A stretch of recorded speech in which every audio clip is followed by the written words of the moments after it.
हमेशा प्रॉब्लम सबके लिए सेम है दोस्त, आपका एटीट्यूड उसको डिफरेंट बनाता है। मुझे याद है बाबूजी बचपन में हम लोगों को एक कहानी सुनाते थे। पानी जब बरसता है ना तो पूरी चिड़िया होती हैं जो वो अपने लिए घरौंदा ढूंढती हैं, शेल्टर ढूंढती हैं। ईगल इकलौता ऐसा होता है गिद्ध जो उस बारिश को चीरते हुए ऊपर जाता है, बादलों के ऊपर बैठता है एटीट्यूड से। अकेला गिद्ध सबसे अलग होता है। So the problems are going to be the same but your attitude makes you different. Class जो हम बताने वाले हैं वो क्लास है एकक कोष्टिका का घनत्व, कि एकक कोष्टिका के घनत्व को कैसे ज्ञात करेंगे। आइए, न्यूमेरिकल बेसिस थ्योरी है कि उसको कैसे निकालेंगे, इस पे 2-3 क्वेश्चन डाल देगा, उसका क्वेश्चन कैसे बनाएंगे।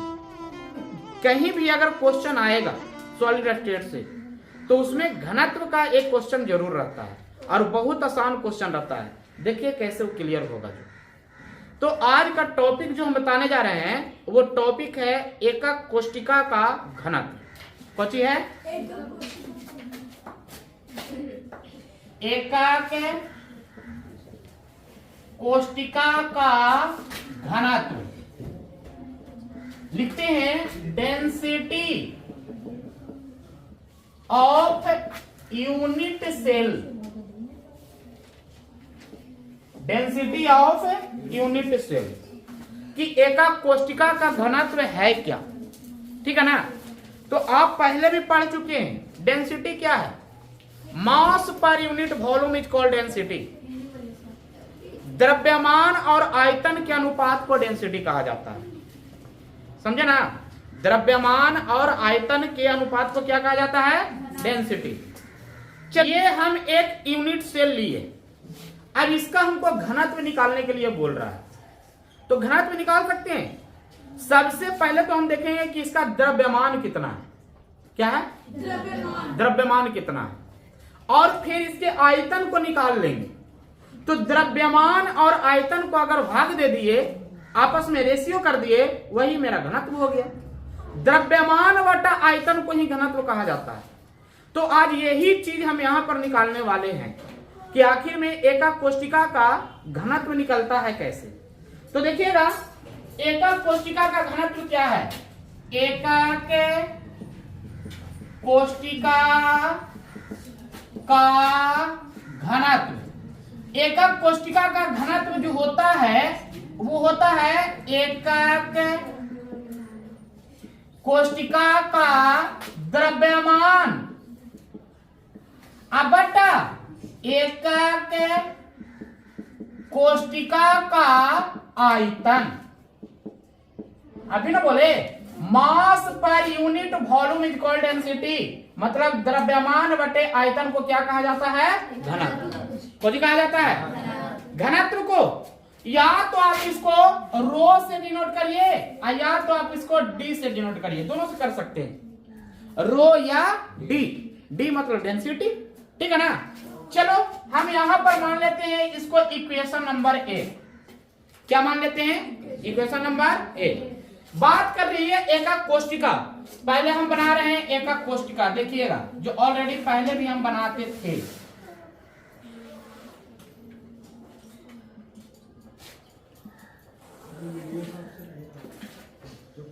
एकक कोष्टिका के कोरों की लंबाई क्या होती है? ए। काय की घन है तो सब भुजा क्या हो जाएगा? ए। ये भी हो जाएगा ए, ये भी हो जाएगा ए, समझे ना। तो यहां पर मानते हैं, माना कि एकक कोष्टिका के कोरों की लंबाई ए है। कोरों की लंबाई कौन सी है? ए। कुछ भी दे सकते हैं, मान लीजिए पिकोमीटर मान लीजिए, नैनोमीटर मान लीजिए, सेंटीमीटर मान लीजिए, मीटर मान लीजिए, जो आपको मानना है वो मान सकते हैं। ज्यादातर क्वेश्चन में जो रहता है ना वो पिकोमीटर में रहता है। कौन सी में रहता है? पिकोमीटर। पीएम दे दिए, ए पीएम। क्या दे दिए? A PM. अब यहां से आइए, यहां से एक चीज तो हमको निकल गया। तो एकक कोष्टिका, एकक कोष्टिका का आयतन का कुछ हुआ? आयतन। क्या पढ़े? भुजा क्यों? घन का आयतन कुछ होती है? भुजा क्यों? तो क्या इसको हम नहीं लिख सकते हैं 1 pm का होल क्यू नहीं लिख सकते हैं। यहाँ पर आइएगा, एक चीज बता रहे हैं, यहाँ पर एक चीज हम पढ़ चुके हैं, पहले भी पढ़े हैं क्या, जो सुनिएगा, 1 pm बराबर जो होता है ना 10 के पावर -12 m होती है।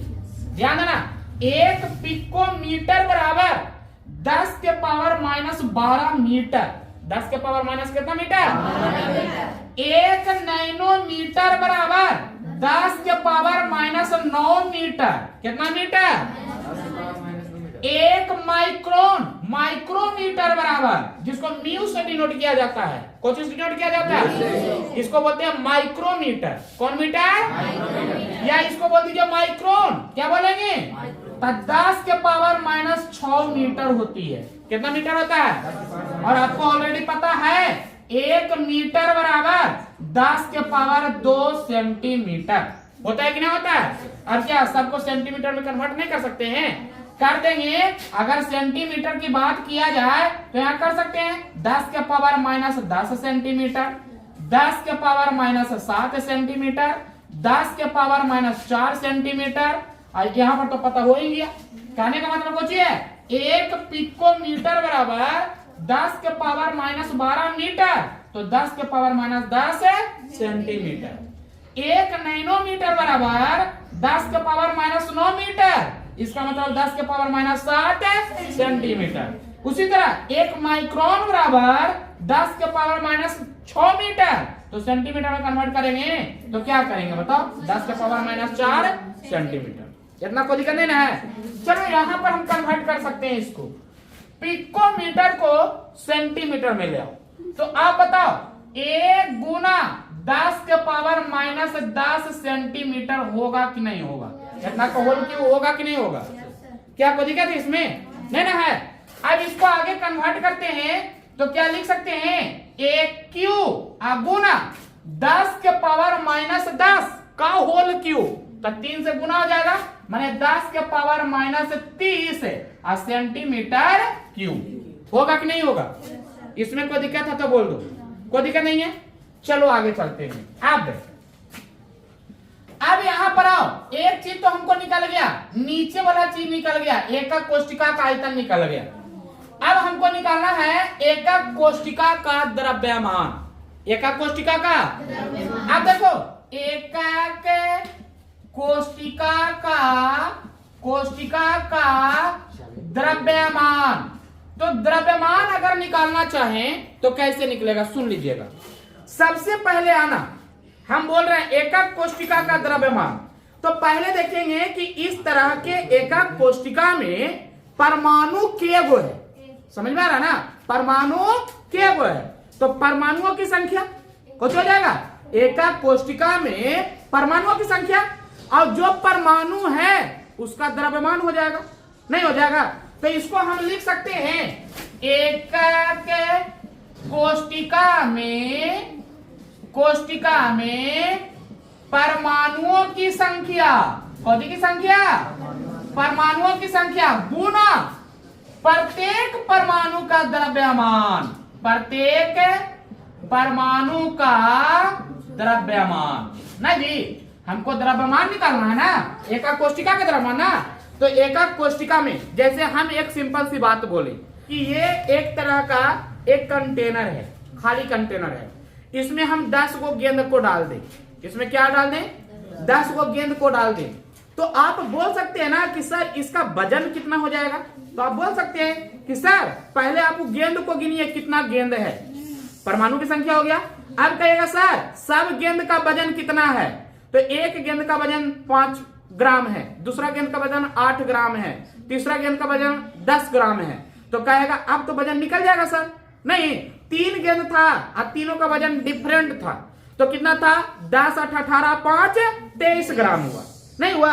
अगर हम ऐसे करें कि नहीं, हम कहते हैं कि सर जितना भी गेंद है सबका वजन समान है, और एक गेंद का वजन मानते हैं कि 5 ग्राम है, इसमें 50 गेंद है, तो बताइए इसका वजन नहीं निकाल लीजिएगा? गेंद की संख्या गुना गेंद का द्रव्यमान। नहीं, वही चीज तो यहाँ पर बोले एकक कोष्टिका में परमाणुओं की संख्या, कितना परमाणु है और प्रत्येक परमाणु का द्रव्यमान कितना है। समझ में आ रहा है ना? चलिए इसको मानते हैं इक्वेशन नंबर 2। कितना मानते हैं? Equation number 2। हम बोल रहे हैं क्या, अब हमको निकालना है प्रत्येक परमाणु का द्रव्यमान। तो प्रत्येक परमाणु का द्रव्यमान कैसे निकालेंगे बुआ? ध्यान देना, यहां पर आओ, आगे आते हैं। फिर प्रत्येक परमाणु का द्रव्यमान।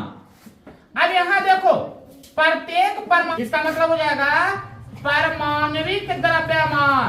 परमाणविक द्रव्यमान अब बटा अवोगाड्रो संख्या, अवोगाड्रो संख्या। समझे ना? इक्वेशन हो गया 3। इक्वेशन कितना हो गया? 3।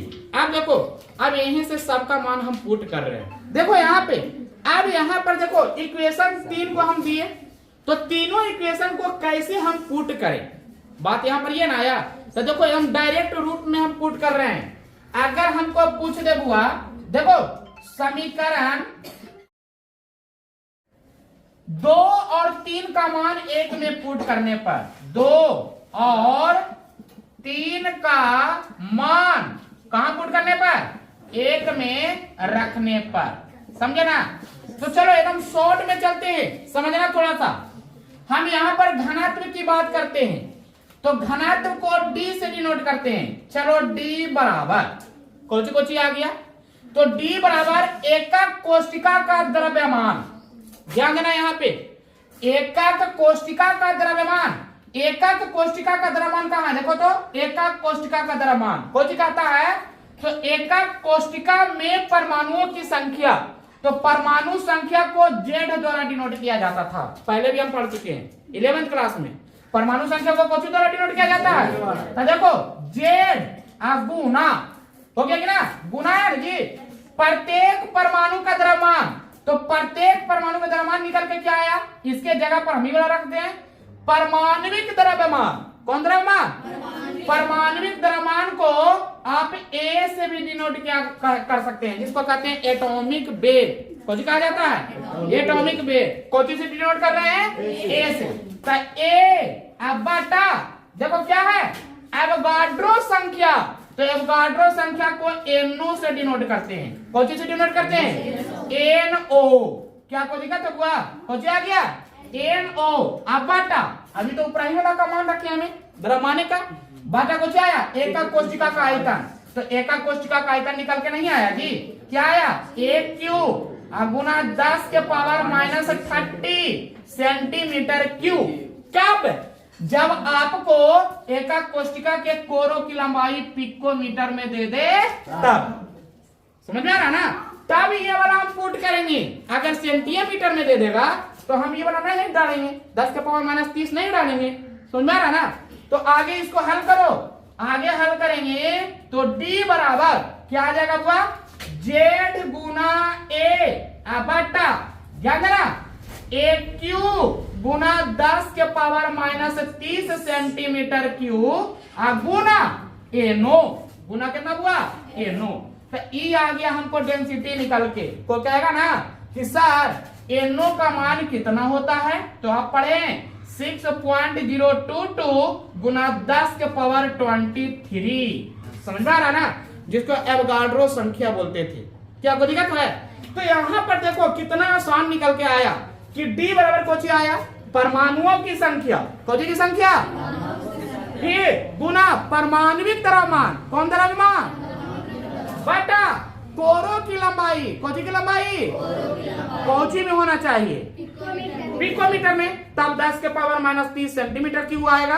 अब गुना एवोगाड्रो संख्या। कौन संख्या? एवोगाड्रो संख्या का मान कितना होता है? 6.022 इंटू 10⁻23। क्या आपको दिक्कत है? तो इस तरह से अगर आपको क्वेश्चन दे दे और डेंसिटी निकालने के लिए बोले तो बहुत आसानी से हम निकाल सकते हैं। क्या आपको दिक्कत है? तो इसको जल्दी जल्दी स्क्रीनशॉट करिए और समझ में आता है तो सब्सक्राइब करिए, लाइक करिए, शेयर कर दीजिए।